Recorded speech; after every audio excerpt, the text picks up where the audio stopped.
Like I mentioned earlier, he drops the song Ghetto Quran. From 50's point of view, he always said that this was an homage to his neighborhood. To other people, you hear he's exposing all these criminal figures and putting them on a spotlight.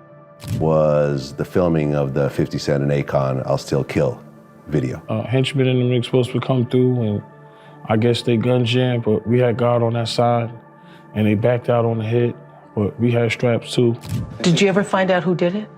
Yeah, I knew who did it shortly after.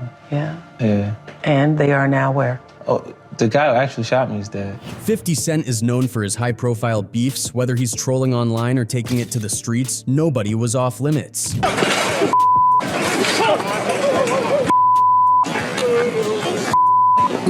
But the younger, up-and-coming 50 was an even bigger menace. This man went toe-to-toe with some of the most feared gangsters and killers, and somehow he came out on top, though just barely. Let's dive in. Let's kick things off with Jimmy Henchman. Their feud led to shootings, violent assaults, and the murder of one of 50's close associates. This war with 50 Cent ultimately resulted in Jimmy receiving his second life sentence. By the early 2000s, Jimmy Henchman was making serious moves in the music industry, managing big names like The Game. At the time, The Game was one of the hottest rappers out, and he had just signed with Dr. Dre, who then connected him with 50 Cent. On paper, this looked like the ultimate power move. 50 was on top of the world with G-Unit, and Dre's involvement gave The Game instant credibility. For a moment, it seemed like these two would dominate the rap game together. But things didn't stay smooth for long. According to Henchman, 50 started feeling some type of way about The Game's solo success. Game wasn't just another member of G-Unit, he was a rising star in his own right, and that supposedly didn't sit well with 50. The tension seemingly blew up when Game started rubbing shoulders with some of 50's ops. That was enough for 50 to kick him out of G-Unit, sparking one of hip-hop's most infamous feuds. Y'all heard me do it, so make some man. Don't hate me, I ain't the bad guy, man. And it's still fuck 50. Now play my Most fans know about the legendary beef between 50 Cent and The Game, including the time it escalated into a shootout in New York. But what many people don't realize is that there was another, even darker layer to the story, a personal war that would eventually drag Henchman and his family into the mix. In 2007, things took a shocking turn when 50's right-hand man Tony Yayo and another G-Unit affiliate, Lodi Mac, ran into Henchman's 14-year-old son, known as Lil Henchman on the streets. According to rumors, Lil Henchman was rocking a G-Unit shirt, a direct diss to 50 Cent's crew. That didn't sit well with Yayo and Lodi, who decided to confront the kid. The confrontation turned ugly fast. The two allegedly pushed the kid up against a wall, and Yayo started slapping him. Then Lodi took it a step further by pulling out a gun and pistol whipping the teenager. It was a brutal and unnecessary move, especially since they were dealing with a minor. If I slap your kid, you're gonna go all out too. It's the streets. You know, rules got violated, and it is what it is. Both Yayo and Lodi were arrested for the assault. While Yayo's charges were eventually dropped, Lodi pleaded guilty to aggravated assault and was sentenced to a few years in prison. The assault on Lil Henchman didn't go unanswered. Before Yayo even went to court, someone shot up his mother's house. Most people in the streets believe this was Henchman's way of sending a message. While no one was hurt in the shooting, it was a clear escalation in the feud, and it marked the point where things went from petty beef to something far more dangerous. Your mom's house got shot up afterwards. Was your mom and your sister in the house? Nah, my mom's wasn't there, my sister was there. Your sister. Meanwhile, the war between G-Unit and Henchman's camp continued to heat up. That same year, Henchman allegedly made an attempt on 50 Cent's life. 50 was on the set of his music video for I'll Still Kill, a collab with Akon, when Henchman's crew rolled up. Armed with silenced guns, they were reportedly ready to start shooting. But before they could even get out of the car, one of the guns accidentally went off. The noise spooked them, and they ended up leaving the scene. It was the filming of the 50 Cent and Akon I'll Still Kill. And Henchman and them niggas supposed to come through, and I guess they gun jammed, but we had guard on that side, and they backed out on the hit, but we had straps too.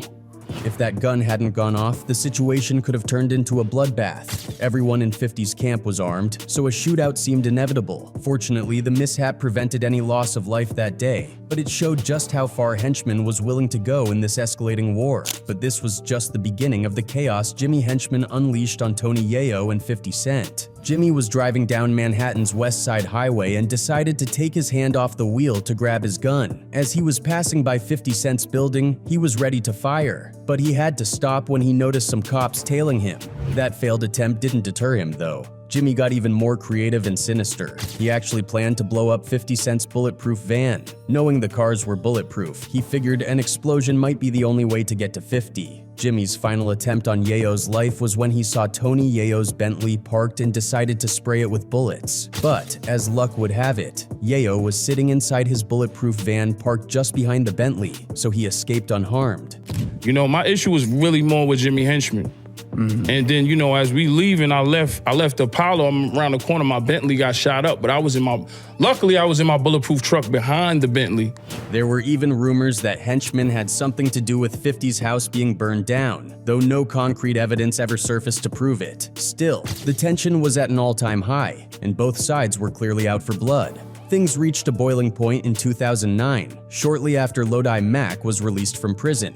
Just 2 weeks after getting out, Lodi was gunned down in the middle of the street in the Bronx. The murder sent shockwaves through the streets, and all eyes immediately turned to Henchman. The murder was meticulously planned by Henchman and his associates. They got information about Lodi Mack's release and movements. When they initially tried to identify him, they missed him, but they persisted. Eventually, they found out who Lodi Mack's lawyer was and called the lawyer, pretending to be a friend of a close associate, Biggie. They told the lawyer that Biggie had asked them to look after Lodi Mack now that he was out of prison. Lodi Mack, grateful for the supposed help and thinking a friend was looking out for him, agreed to meet up with them. Tragically, this led to his demise. It didn't take a detective to put two and two together. Lodi had assaulted Henchman's son, and now he was dead. For years, the murder went unsolved, though everyone seemed to know who was behind it. While investigators were busy piecing together the murder of Lodi Mack, Jimmy Henchman found himself facing another set of serious charges that would eventually seal his fate. In 2010, Henchman was hit with charges of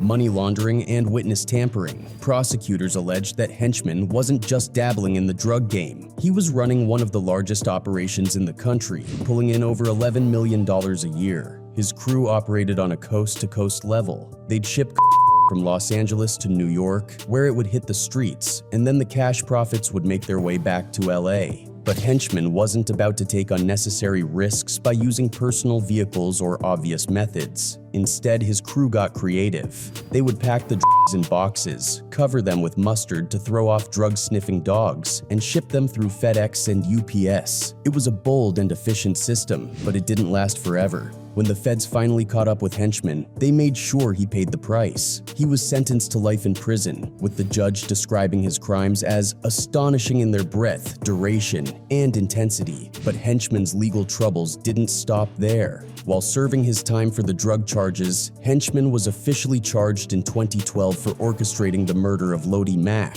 The evidence against him was overwhelming. Several of his own shooters flipped on him, providing detailed testimonies, and there were more than 35 witnesses lined up to testify. By 2014, Henchman was found guilty and received yet another life sentence. One of the reasons Henchman went down so hard was because members of his crew started snitching. Ironically, rumors swirled that Henchman himself had been cooperating with law enforcement long before his own arrest. According to these allegations, Henchman had been feeding information to the feds to help bring down other dealers, possibly in an attempt to secure leniency.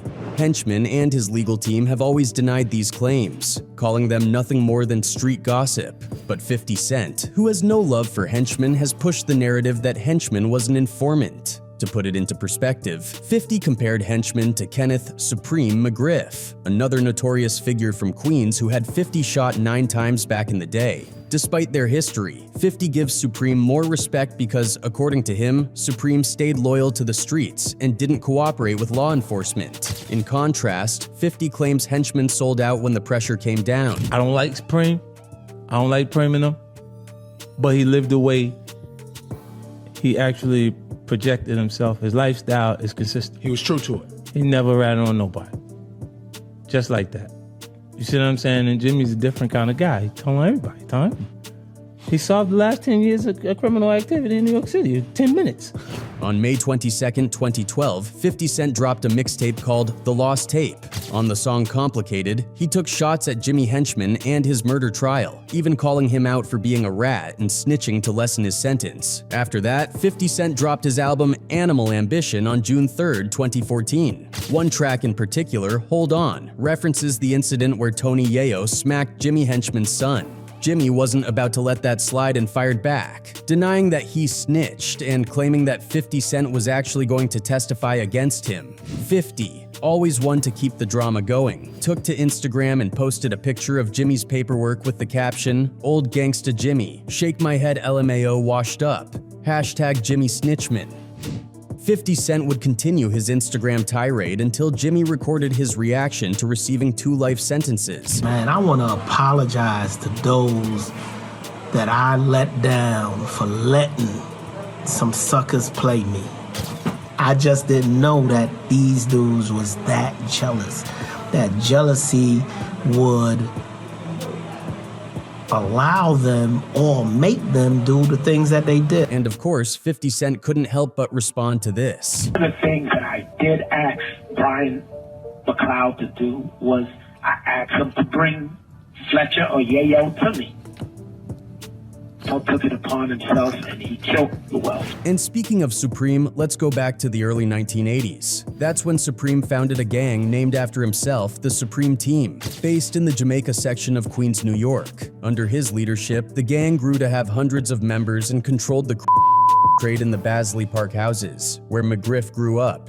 The gang was pulling in about $200,000 a day. But in 1987, McGriff was sentenced to 12 years in prison. He got out on parole in 1994, but by the end of that year, he was back behind bars. It wasn't until 1997 that he managed to get his convictions cleared and started a new chapter in his life. He got involved with Ja Rule and the folks at Murder Inc., where he became one of the main players, offering protection to the label's artists. During this time, Preem and 50 had a decent relationship, but 50's career was floundering. He wasn't a star yet and was far from being a famous rapper like Ja Rule. Things were tough for him, so he started dissing the entire industry in his song How to Rob, just to get some attention and make a little money off his album. Then came the infamous beef with Ja Rule. According to 50, his friend Troy had robbed Ja. When Ja and 50 later met at a club, 50 wanted to clear the air, but Ja thought 50 was involved in the robbery. Ja later confirmed the robbery happened, but denied ever seeing 50 with the guy who robbed him.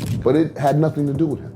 Like, I didn't even know you know this dude. Supreme stepped in and asked 50 to stop harassing Ja. And since Preme was someone 50 looked up to, he agreed. But he kept dissing Ja in his song Your Life's on the Line, even though he cut out some lines mocking Ja as a studio gangster who needed Preem's help to get his chain back, out of respect for Prem. In 1999, a tragic event shook both Preem and 50. Their mutual friend Black Just was killed. The story goes that rapper E-Moneybags wanted to buy a car from Preem and had paid a deposit. When E-Moneybags wanted his money back, Preem laughed it off, telling him to forget about it. One day, E-Moneybags shot at Preem while he was in a car with Black Just. Just got hit twice, including in the thigh. Instead of going straight to the hospital, which was nearby, Preemy went to the hood and asked someone else to take Just to the hospital. This delay cost Just his life, making E-Moneybags some serious enemies. Just like that.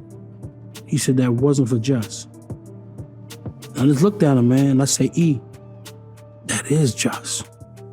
He's dead. Now the beef with Ja Rule didn't really cool down, and Preem was always in Ja's corner, trying to talk 50 Cent into chilling out and stopping the harassment. But 50 wasn't too thrilled that Preem kept siding with Ja. Plus, Preemy didn't see 50 as a potential superstar anyway. Why bother changing things up when you're making good money from an established star like Ja Rule? Then, things really blew up when Ja and 50 performed at the same club and ended up in a brawl. 50 walked away with Ja Rule's chain, which he even flaunted in the music video for Life's on the Line. Naturally, Ja ran to Prem again to get his chain back. At this point, Preemy was getting fed up with 50 because he was messing up his superstar's image, and this was the second time he had to step in to fix things for Ja. 50 was determined determined to bring down Murder Inc., and his relationship with Preem kept getting worse. In an interview with XXL, 50 shared a story about hearing that Ja was filming in the Coliseum area. He decided to pay him a visit, packing a pistol and riding a motorbike over there. He ran into Preemy, who told him, "Hey, come here, don't even do it, I see you." Preem pulled him aside and 50 was like, "Yo, what's up with this dude?" Preemy just told him to leave Ja alone, saying, Nah, I told you. Leave them alone, man. You know they ain't gonna do nothing." Tony Yayo also shared a story about one of the encounters between Preem and 50 when their relationship was falling apart, where 50 showed Preem that he wasn't scared of him. Up there. Preem, dude, you know the old school shit. You know what 50 did? Yeah, my Do it back, yeah. Oh, you know what the block did? Yeah, that's what To make things more intense, 50 started hanging out with E-Money Bags, Big Nose Troy, and Green-Eyed Born, all of whom had beef with Prem. Things hit a boiling point when 50 released the track Ghetto Quran, which leaked and got into Prem's hands. In the song, 50 mentioned Preem, and that didn't sit well with him at all. 50 claimed that other artists had talked about Supreme in his shady past, and Supreme was fine with it, even happy that rappers were mentioning his gang in their songs. But when 50 brought him up, Preem got mad. Other gangsters from New York understood that 50's song was just a tribute, but Preem didn't see it that way. Around this time, someone almost killed Supreme at a gas station, and Supreme thought 50 Cent was behind it. So he decided to take out his enemies, with 50 being the first on the list. Preemy hired Daryl Baum, aka Homo, who used to be Mike Tyson's bodyguard, to kill 50 Cent for a hefty sum. On May 24th, 2000, 50 left his grandmother's house with his son inside and his grandmother in the front yard. As he got into the back seat of a car, another car pulled up, and an assailant walked up to the window, firing 9 shots from a 9mm pistol. 50 was hit in the hand, arm, hip, both legs, chest, and left cheek. A few inches higher, and he wouldn't have made it. Miraculously, after 3 weeks in the hospital and multiple surgeries, 50 pulled through. His survival became one of the most legendary stories in rap folklore. 3 years later, the track Many Men would reveal Homo as the shooter, but by then, Homo was long dead. Mike, was that your shortest fight ever? I bear witness there's only one God, and Muhammad, blessings and peace be upon him, is his prophet. I dedicate this fight to my brother, Darabam, who died. Homo was murdered 3 weeks after the shooting, but the timing was just a coincidence. At the time of his death, Homo was a member of the Peanut Crew, run by Ivory Peanut Davis and James J.R. Hamilton. The previous year, in June 1999, Myron Wise Hardy was killed in the Lafayette Gardens housing project, sparking a turf war between drug gangs. Myron belonged to the Cash Money Brothers CMB crew, formed in 1991 and led by Myron and his incarcerated brother Damion World Hardy. CMB controlled the crack trade in Bed-Stuy's Lafayette Gardens projects. Damion had shown signs of being homicidal in the 90s. In 1998, he was thrown out of a Brooklyn roller skating rink by a bouncer named Michael Collin. In retaliation, Damion had Collin murdered by another CMB member. When Damion was in prison and heard about his brother's murder, he vowed revenge on the entire Peanut crew, including Homo, even though Homo was in prison at the time of the murder. The alleged shooter was Peanut Davis's nephew, Rummel Davis. It was a bloody summer for the Peanut crew. Damion ordered his enforcer Aaron eBay Granton to take out Peanut and his crew.